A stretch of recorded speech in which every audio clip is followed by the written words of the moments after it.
Hi, congratulations on your new RV. We're really excited for you. Please make sure before you're signing that you bring the following items with you. If you're a cash buyer, please make sure that you bring a cashier's check, no personal checks at time of signing, or you may bring actual cash. If you're a finance customer, please make sure that you bring proof of insurance listing your specific lien holder. If you need that information, please call us ahead of time. Also, make sure that you bring all valid driver's license of all persons that will be listed on the title. If you have a trade that you're trading in with us, please make sure that you bring your 10-day payoff as well as your title and all persons who will be listed on the title of that trade. Arrive 30 minutes early before your appointment time so we can properly inspect your unit, and also make sure that you have the fridge on and running prior to arrival. If you have any questions, please feel free to give us a call at 810-686-0710. Thanks so much. Have a great day. Hello, this is Mike with TradeWinds RV Center, here to congratulate you on your purchase of your JAYFLIGHT SLX 242 BHS travel trailer. I'm here to walk you around it, show you how to use a few things, get the best out of your camping experience. Let's start by talking about arriving at the campsite. First thing I want you to take into consideration is your slide. I've got it open already, so you see how much room you're going to need. Get a good eye for that. You'll know how much room you're going to need to park. Have that come in and out unhindered, and preferably nothing hanging over top of it, just less you have to sweep off it. Now I want you to think about where your water and power hookups are. Your water is right behind your tires on your off camp side of your tow vehicle, driver's side, and your power is at the rear of the unit. So park accordingly so you can utilize the facilities at the campsite. Once you arrive and unhook your hitch, next thing you're going to do is level your unit. I recommend getting a stick-on level. Find the middle of your unit over here. Normally your slide will be closed at this point. Find the middle of your unit and put that little level on there. Come up here to your power tongue jack, which has a docking light for night, and simply lower or raise the unit. Get your unit level. Should you not have power, there is a manual override here with a hand crank to crank that up and down. Speaking of power, check your battery terminals. Make sure them are nice and tight when you arrive. Once you get unit level, next thing you do is stabilize it. On all four corners of your unit, you have stabilizing jacks. This hand crank with a 3/4 inch socket on the end. And you can run these down in a matter of seconds. Now what I do recommend are jack pads.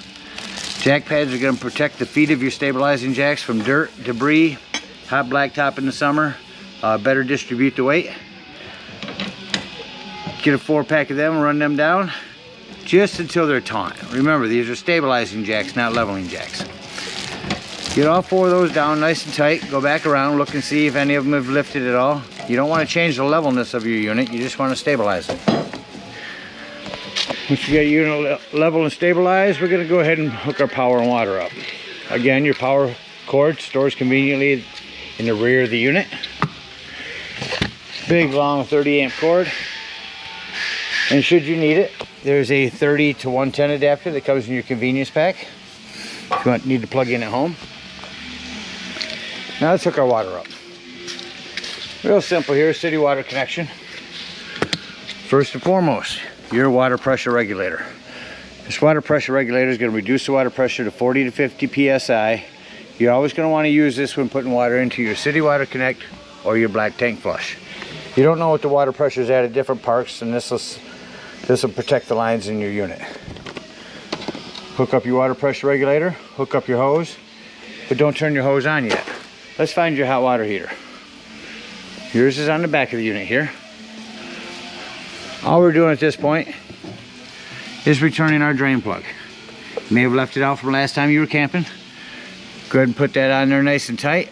Once it's on tight, you can go ahead and turn your hose on. Go inside to your hot water tap, open that up. Once you've got water flowing out of there, you know your hot water heater is full and you can turn it on from indoors. Let's say you're going camping and you're not going to use city water. You're going to go dry docking and use potable water. Your potable water tank is on your campsite. You'll simply fill this with a hose, Water pressure regulator is not necessary. Two ways to tell when this is full. There's a overflow valve right here, or on the inside where you check the levels of your battery and other tanks. Hold your fresh water button down. That'll also tell you when this is full. Just remember, when using your potable water is when you're going to want to use your water pump. Don't use your water pump when using city water. It's already pressurized. All right, we're all hooked up for camping. Let me go ahead and walk you around the unit and show you a few other things. Let's start on your campsite here with your outdoor grill. Pull this out. Up top here, you have a big long quick connect cord.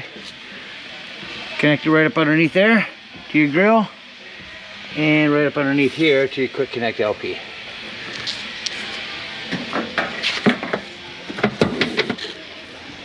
This will just store right back inside. Also on your campsite, your big awning. We'll run that out in a minute. This is your furnace heat release. If you're running your furnace, steer clear of that. It'll get rather warm. A vent for your microwave. Again, your potable water. This is a clip for a TV. You also have cable and 110 out here for that. A low point drain.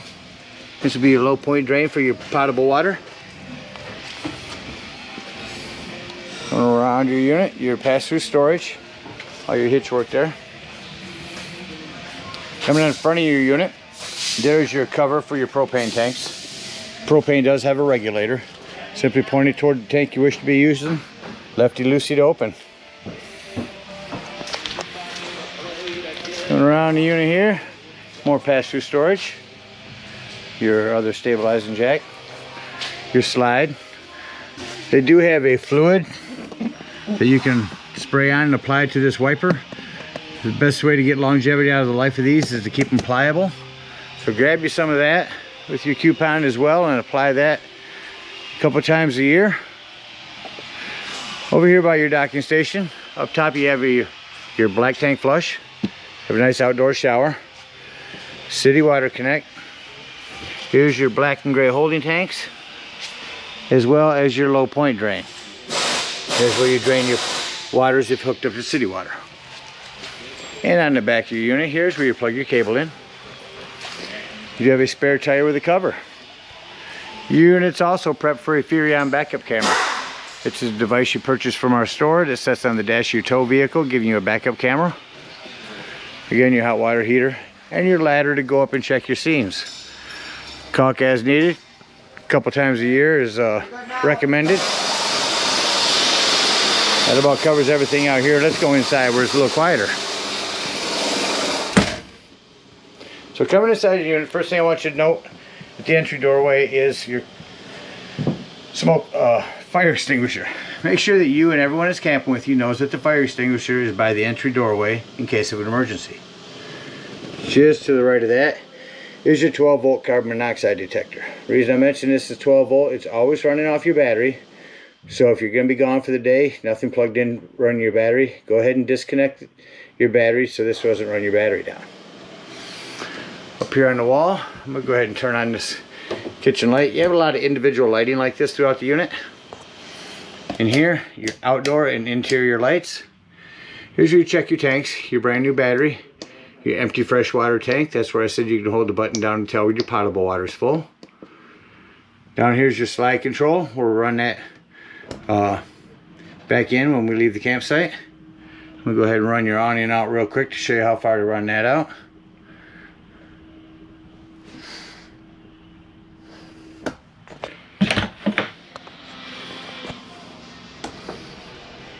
So what's nice about your awning is your speakers are in the end of the awning, so it's going to be pointing down at your campsite, not the rest of the camp. As far as you want to go on that, just run it down until that white flap falls down to 90 degrees and you can see that brown bar. And you know you're as far as you need to go with that. So coming inside the unit, your self-explanatory microwave. Your hood vent does have a light and fan. This glass top makes an excellent backsplash. You have a panel light here. If you turn on your panel light, when you turn this to light, it'll change from blue to red. Hit your spark, your gas is on. Same thing with your oven. You also have an oven light. But with your oven, turn it on here. Light it with the same sparking mechanism. Below your oven is your access panel to your breaker box and fuses. Looks like you got mostly 15s in there, a couple of 40s. Highly recommend having a handful of those with you when you go camping. Your Nordic cold fridge, controls are at the top. Hold that in for about 5 seconds and it'll kick on. Now the way these work, whatever's white is what it's controlling. So that blue on this white means it's on the freezer. Switch it over to this one and now it's on the fridge. So the fridge is set at 3. You can raise that by over here, switch that up to 4. Freezer at 5. There's also night mode. What this does is it recognizes that the fridge is opening less and it will reduce the amount of power being used. Shut that off. Oh, hold it in for 5 seconds like I said to start it. That's off. Your bunk area has its own individual lighting. Coming into your bathroom. One thing I want to mention in here, 2 things. This is where your 110 is with your GFCI reset. And below here, maintain your plumbing. Just keep an eye on your plumbing like you would at home. Underneath your bathroom sink, your kitchen sink. Your slide. Real quick, I'll show you how this table comes open. So lift up on the top. One of 2 things are going to happen. Either the pole's going to get stuck in here, or it's going to be stuck on the bottom. But simply remove the poles. You can store them underneath.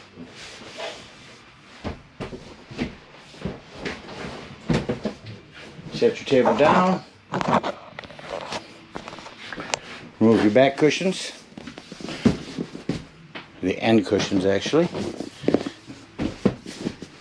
And you have another sleeping quarters. Turn these lights on and make it. So I'll leave that for travel. Here's your own television. Your remote here. Looks like this is a Roku ready TV.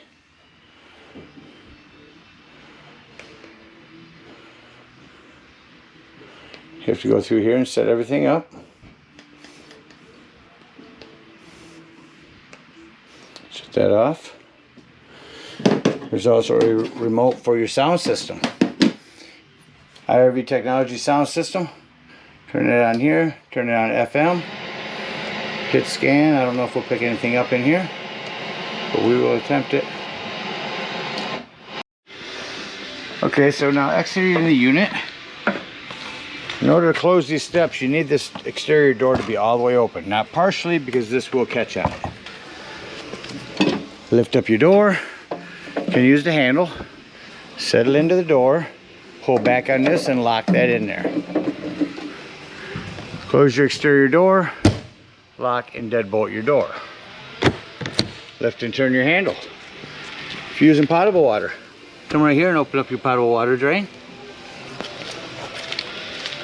Come around to the back, bring up all of our stabilizing jacks. Come to your hot water heater and lift up on this. That's going to start draining your hot water. While your hot water is draining, come back here to this low point drain and open up both those valves. Start draining all your water from the unit. Once your hot water is done, make sure you close this, otherwise this door will not close.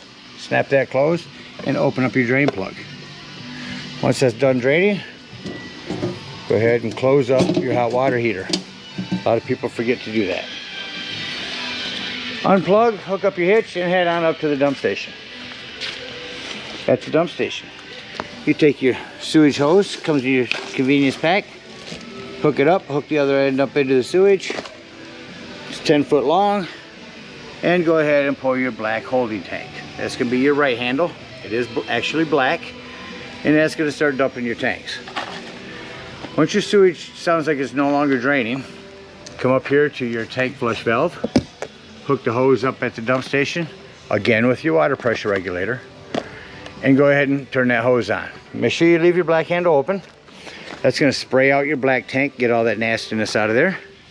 After a good 5 minutes of that, go ahead and close your black handle and open your gray handle. Your gray handle is going to be your cleaner waters, your sinks, and your showers. You don't need the black tank flush. You can remove that hose. It's going to clean out your sewage hose for you. You're going to come to your bumper. Open it up. It says squeeze to open, but sometimes you got to grab by the edge here. And conveniently and sanitarily store your sewage hose inside. Again, we thank you guys for your purchase. We hope you enjoy this trailer for many years to come.